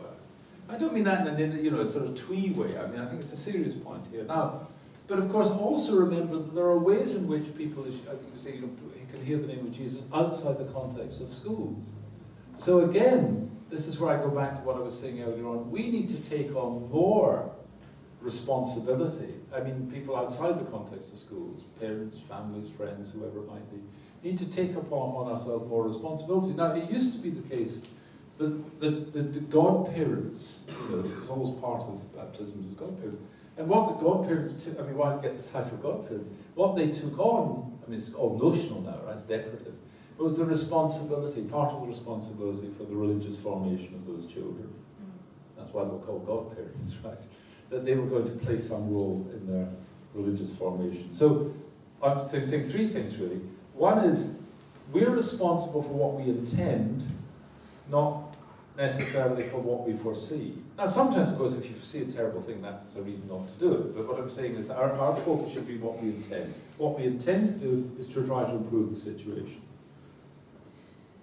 There may be losses, but there are going to be losses anyway. There may be losses, but we should think that God, if we're doing what we ought to be doing, God may be supportive. But the other thing is, there are remedial measures that are available outside of the context of the school. Now, your second question about raising the bar, in what respect we raise it? Well, I mean, and you gave all this long list and who's it raised for and all the rest of it, but what I would say is this arose from a question about Catholic, what one would expect or could hold schools accountable. I would say this, that there needs to be a serious conversation, I don't mean a lengthy conversation, but a serious conversation between a school principal and parents, saying, why do you want your children to go to this school? Now you need, within reasonable terms, to persuade me that you want your children to have a Catholic education. And this is what we count as a Catholic education. And then we could talk about what goes into that and so on. But so, I don't want to get involved in certain issues that are particularly controversial right now, but there are certain things that I think it's just obvious that Catholic schools ought not to be doing, that some, and indeed many Catholic schools aren't doing currently. So I think that is a serious problem. And just as, I think school principals have to be held to account on these matters as well. But I think that it's a pact really between the parents and the school, and each side needs to have some degree of confidence in the other. And if somebody says, I want my child to go to a Catholic school, the question is, why do you want them to go to a Catholic school? And you need to give me some token of assurance. This is what we're going to be doing. We're going to be having occasions twice a year, for example, where we're going to have family parent events where,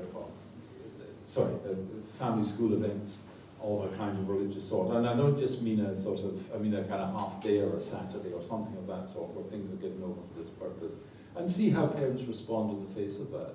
So, there's not a simple prescription for this, but some requirement of serious intent is what I'm saying. Sorry. Yeah. No, it's the microphone. No, thank you very much. Thanks, Professor, very much. My name is Andy Mullins. I have actually spoken here in the past. I'm the principal of a couple of Catholic schools in Sydney, or parent-initiated Catholic schools in Sydney. I really wanted to thank you for your demeanour, because obviously everyone's come here tonight with concerns because of the topic, right? And the way you're presenting this, you're presenting it with calm and with a lot of joy in your face, basically. I mean, the Pope is talking to us so much about how we won't sell our faith to anybody if we're not joyful. And I think I love reading history, right? And I realise there's no golden age in the way that Catholics have, we haven't come away from a golden age. It's not as if the church hasn't always had challenges, and we've got this particular challenge at the moment. Who could have predicted the tsunami that came through in the 1970s that made it so difficult to pass on our faith to our kids? So, I mean, it just seems to me, I'd love to hear you say something about how important it is we stay with great peace of heart and with joy and with faith. Well, I mean, you've said it, haven't you? Well, I think what I would say, I think this comes back to providentialism, the belief in providence that God is providing. There's a work that I'm fond of, a work of a spiritual classic, written, well, it was never written as a book, actually. It was a series of letters of spiritual direction written to visitation nuns in Nancy towards the end of the 18th century. In the 18th century, by a French Jesuit called Jean-Pierre de Caussade. And a century after Caussade died, a fellow Jesuit priest was given the letters that Caussade had written to nuns by the head of the convent, several generations on from the day at which Caussade was doing all of this. And they were gathered and they were published under the title Self-Abandonment to Divine Providence. Self-Abandonment to Divine Providence. And in that work, Jean-Pierre de Caussade has the phrase, or introduces the phrase, the sacrament of the present moment. And he says that, you know, we're familiar with the sacraments, obviously these are vehicles of grace, for the reception of grace and so on, but he says there's a more general sacrament. He's not trying to add to the sacraments of the church, he's using the language of sacrament, poetically, so to speak. But he's saying there's a greater gift we've given, which is the gift of the present moment. That is to say, in any given moment, now how you judge a moment, but in any given period, time or such, there's something that, an opportunity that is given to us that we should take. And you say, what opportunity? Well, you have to just, I mean, this is one of those opportunities, right? I mean, this conversation we're having just now is such an opportunity. But the conversation you might have when you go home this evening in the car or whatever it is in Carrick, that might be another such opportunity and so on. But the sacrament of the present moment, and he sees that in which, you know, it falls to us to do something. And he sees that not as a burden, but as a gift. That God in his generosity gives us these opportunities. I suppose what you might say, he gives us the kind of mind and spirit that would recognize these opportunities and so on. And I think that sort of providentialism, the idea that God is there,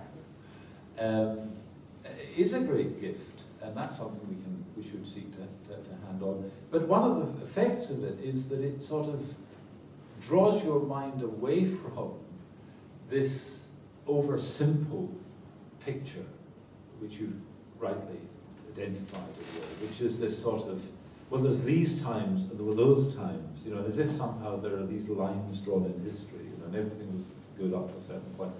In the 17th century, Rome had to suppress several religious orders, and one of the religious orders that they had to suppress was the first religious order that dedicated itself to the education of children.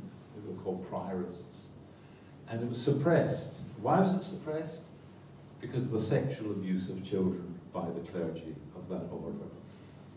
So the sexual abuse of children by clergy is not a new phenomenon. Right? And, you know, anything you like care to name is not a new phenomenon. Now, you know, it's true that the media can, you know, make something, I mean, if you take, say, pornography, for example, there's nothing that's depicted in contemporary pornography that hasn't been depicted in pornography of the past. The point about pornography of the past is, well, it was incredibly expensive, because these were hand-engraved images. If you wanted a pornographic book in this 18th century, you could have it, but it might cost you the equivalent now of, you know, half a year's salary or something of that sort, you know, middle-range salary. And these were very, very rare items and so on. What technology has done is make available to the many what was only available to the few. Of course, it's done that for good things as well as for bad things. But in general, the picture of the human condition doesn't change a great deal. I mean, in terms of its extremes and its, you know, various elements and components of it. What changes? Sorry, I really seem to be turning into a Marxist tonight. What changes are the economic conditions, the material conditions. And that's what's changed. If you want to know what's the explanation, it's not really a loss of faith in the obvious way, but it's the faith was never there to begin with. Right? What people thought, people look back at this and think of an age of faith. It wasn't that people had the faith. It's they had ways of going on that were consonant with the lives that they lived and so on. Now those lives have changed, and so they haven't made the adjustment to a new form of faith. Now you can see them struggling towards that, and that's why, you know, people have said, I guess a slight exaggeration in this, but there's something in it that sort of environmentalism is a kind of new paganism. I mean, it deifies the earth, it sees the earth as, it's strictly a sort of panentheism would be the form, but it sees the earth as sort of having in itself being the locus of certain spiritual meaning and value and so on. Or again, take millenarianism, you know, this belief the world is going to end. I mean, this is a recurrent feature in religious traditions. Now, you know, when people say the world's going to end in 50 years' time, anybody who's sane knows this is false, right? And just obviously, just empirically, there's no scientist in the world who believes that the world is going to believe in 50 years' time. It's an expression of millenarianism. It's, as it were, it's the position of the religious into a material culture. Right? It's this idea of the end of the world. Because if the world is going to end, it gives a meaning and an urgency to the present. So the great thing one of the great weaknesses of human beings is the desire to believe in their own importance. And a social form of that is a desire to believe in the importance of the age you live in. So to some, I call this presentism. It's the cultural equivalent of egoism. It's the cultural equivalent of thinking that I matter more than anybody else, right? Well, it's the cultural equivalent of that is presentism, is to think that this age matters more than any other age. Why? Because this is the turning point in history, right? And so the belief the world is going to end is a kind of narcissism. It's a way of believing in your own importance, the importance of your own age. Now, anybody who knows anything about the religious history of the world will see this pattern replayed, right? Millenarian was precisely people who castrated themselves, people who refused to have children because they believed the world was going. They will do any horror under the sun was justified by the belief the world was going to end. And what we're seeing now is not that extreme, but we are seeing extremes. I mean, anti-humanism expressing itself now, justified by the belief that the world is going to end. The world isn't going to end. The world is changing, but the world is always changing. You know, I was listening to a program on the BBC World Service the other day, and a chap was talking about the variety of insects and so on. He was saying this has never been a more exciting time for people in my field, because the insect populations are moving north. And because of this is why people study flies when you're looking at evolutionary theory, because their period of reproduction is so rapid. So evolution is very rapid in the lives of things like insects and so on. And this guy was saying, this is incredible. He said, this is a golden age for my field of study, because species are being created at a rate they've never been created at before. And so what he was saying is that the number of species of flies is increasing exponentially with these increasing temperatures. Now, I was amused by that because, of course, the idea is that, species lost in one thing and another. What's happening is, and human beings have contributed to this, but there are certain effects that are occurring in nature. Some of these effects are going to be bad, some of these effects are going to be good. But it's this tendency again and again to think that somehow the present age is either particularly bad or particularly good and so on. So I come back to what you said, is that it's a mistake to somehow compare the present with the past. At any period, to think that somehow this is a terrifically... The mistake of the progressive is to think the world's always getting better. And the mistake of the pessimist is to think it's always getting worse. But pessimism and optimism are human attitudes. Hope and despair are spiritual attitudes.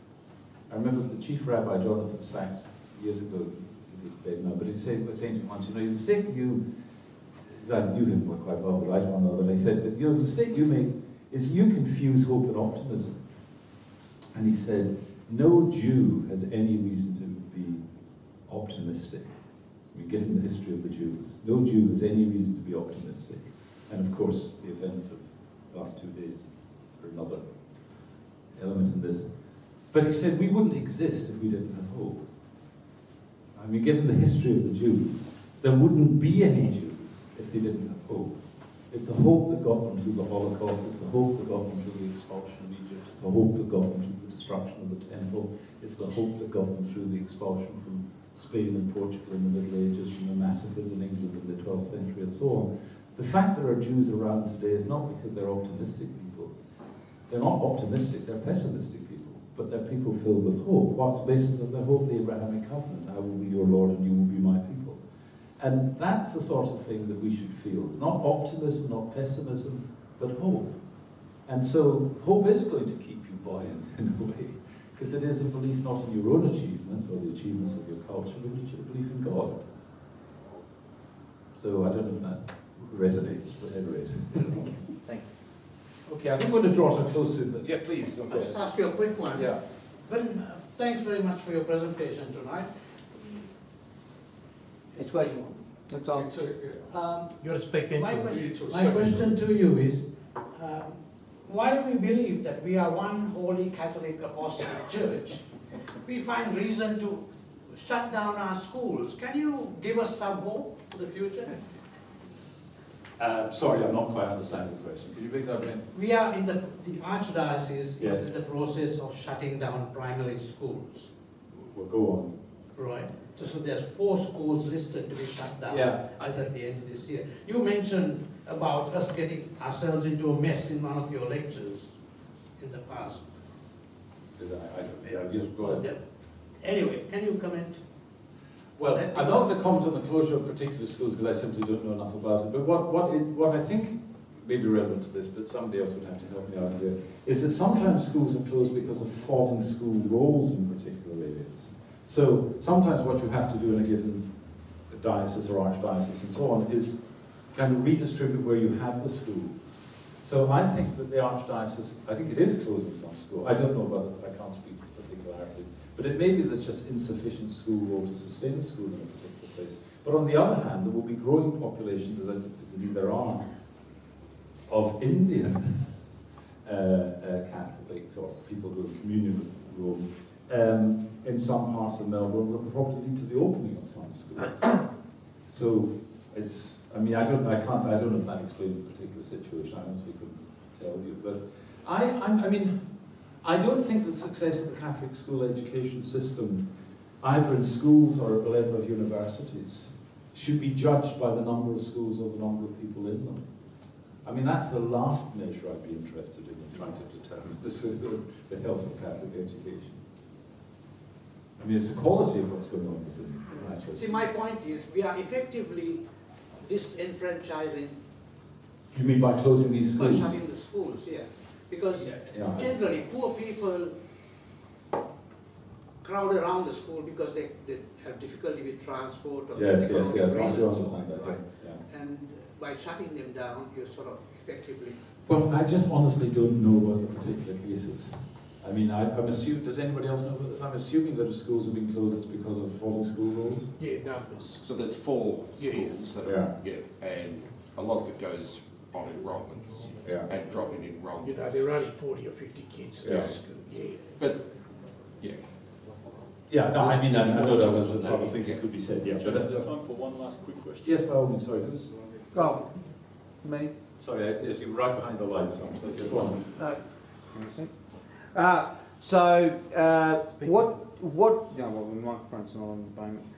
What do you think would have the most impact on children's Catholic education, like their increasing their Catholicity, having more religious staff, i.e. nuns and monks, teaching at schools, or having more lay teachers who are practicing in the Catholic faith? Well, I think probably the latter. Look, seeing people who have committed their lives to God in the way that religious, authentic and faithful religious have done is inspiring. And that's why, you know, it used to be very much the practice in schools of reading the lives of saints and things of that sort, because these were exemplars. But in the current situation, first of all, we know there aren't the people in religious life, so it isn't kind of an option. And the other thing is, unfortunately, because of the circumstances of the sexual abuse scandals, which particular religious communities seem to be overly represented in, I think of Christian Brothers, for example, not just here, but in Ireland and elsewhere, that unfortunately, you know, the image of a religious brother isn't necessarily, it doesn't bring with it the attitudes. I remember the actor Alec Guinness, some of you may remember Alec Guinness. If you ever saw the adaptations of John le Carre's spy trilogy, but you know, Tinker Tailor Soldier Spy, I don't know if anybody ever saw that, but Alec Guinness played George Smiley, who was the great hero in le Carre's. Everyone knows him as Obi-Wan Kenobi. Of course, yes. Well, Alec Guinness, years ago, I mean, when he was in his 40s, I suppose, he was commissioned to play the role of Father Brown in a series, in a film, I think it was, or a series of television episodes based on the G.K. Chesterton Father Brown detective stories. I think it was Father Brown, but anyway, he was playing the role of a priest, and he was in France, and they'd been filming And the filming had gone on a bit longer than had been expected and so on. And so the day was done, but it was still light. But he thought, well, I'm just going to walk back to the caravan where I was based for the filming and so on.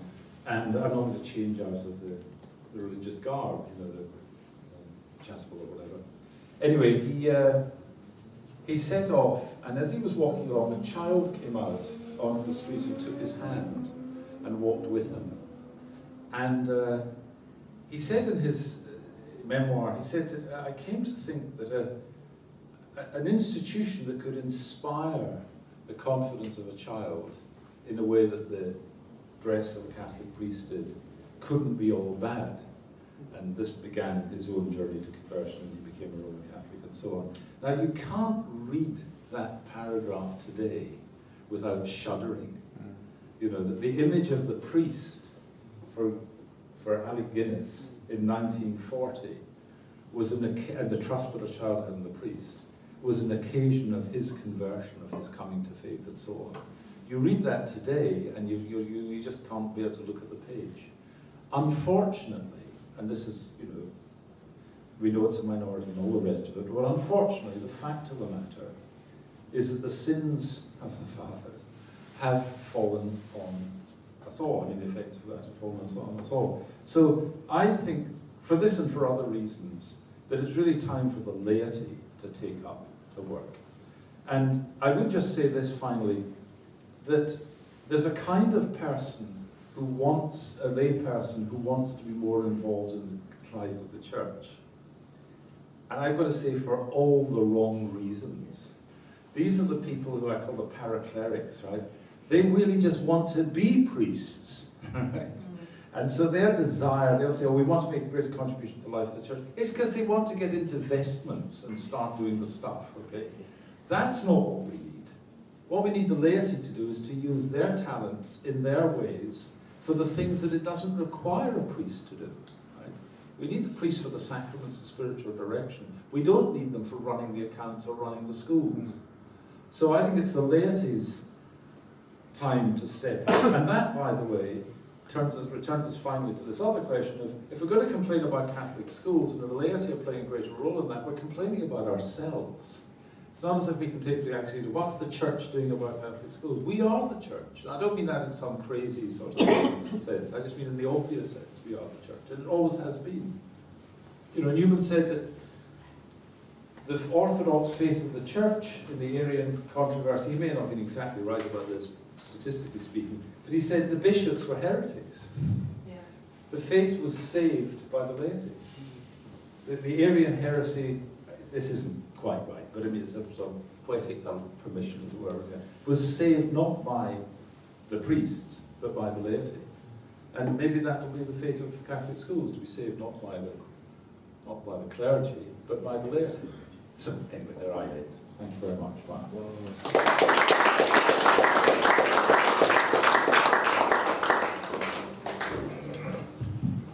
Professor Haldane, thank you so much for coming here tonight. I don't think I possibly gave the introduction that Professor Haldane deserves. This is one of the preeminent thinkers in the Catholic world, one of the most sought after speakers in the Catholic world. We're very lucky to have heard him here tonight. I think you addressed a really challenging topic, really an impossible task. I set you to tell us how to fix Catholic education, and by giving us a lot of the context around why we face, why Catholic education is in the situation it's in, why we face the challenges that we're facing, I think you've really shed a lot of light, I think, for a lot of people on this issue. And although practical, concrete solutions are hard to pinpoint because of the complexity of the situation, I love your emphasis on the fact that Catholic parents, if they want to pass the faith on to their kids, they've got to roll up their sleeves and really take action. That it never really was a great option to ask Catholic schools to do what you are willing to do yourself, and that whether it's through getting involved in your local Catholic church and trying to be a factor there, or possibly through starting a new school, or whether it's homeschooling or whatever, Catholic parents, it's really their responsibility, and that's where the solution is going to lie. Thank you again. Can we all give Professor Haldane a round of applause?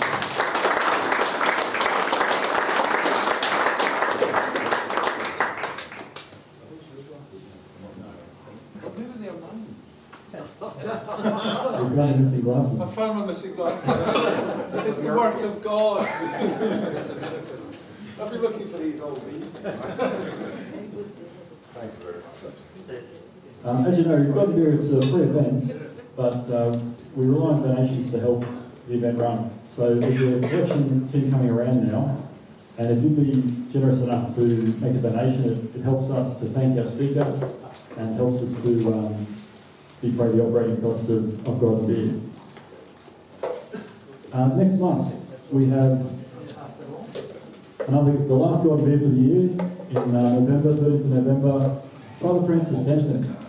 He's a young Catholic priest in the Archdiocese of Melbourne. Similar to Professor Haldane, who I believe studied sculpting as his original vocation at university. Father Francis Denton, before he became a priest, studied art history. And so this is a real passion of his, is the lack of beauty in our culture today. I can't be the only one who has noticed we don't seem to build very many beautiful buildings anymore, including churches often today are not so beautiful. Not to mention art and music and things, they don't stand up too well in my view. And so Father Denton's going to talk about why is that? Why is beauty in such short supply today in our culture, in our art? Why does that happen? And maybe what can we do about that? What might be some solutions? So that'll be the last God Beer for the month, next November the 13th. I just want to take the opportunity to thank the Catholic Development Fund who supports God Beer. They have an offer at the moment which we put up on the screen. Catholic Development Fund, they do a lot of great work supporting the Catholic Church and schools and parishes, and if you'd like to support them in return, that'd be great. A quick mention of an upcoming event, the Benedict Conference, which is later this month. That's going to be a really special seminal event for the church in Melbourne, I think. Lots of great speakers, some by teleconference from America, and also lots of great local speakers. I think you're going to speak there. No, I don't think so, not that I know of. Sorry, Andy Mullins, you're going to be involved there. So I think there's a few tickets left for that, if you want to jump on their website. And finally, my parish, Dandenong North, we're running a Bible study which starts tomorrow night. Runs for 8 weeks, and it's a great opportunity if you've been feeling like you need some help maybe reading the Bible some more, need something to get you started. This course is a great way to do that. So come and talk to me about that, or if you go to catholicevents.com.au, you can find the details there. Make sure you are following us on social media, Facebook, YouTube and Twitter. All the details are there. If you aren't on the email list and you'd like to be, you can sign up at the table at the front there. And also, if you wanted a poster for the next God Beer, the one in November, that you'd be kind enough to take back to your parish and ask your parish priest if you put it up on the notice board, there's posters at the table at the back there. I might forget you something. That's it. Thanks everyone for coming. I hope you enjoyed it, and have a good night. Bye.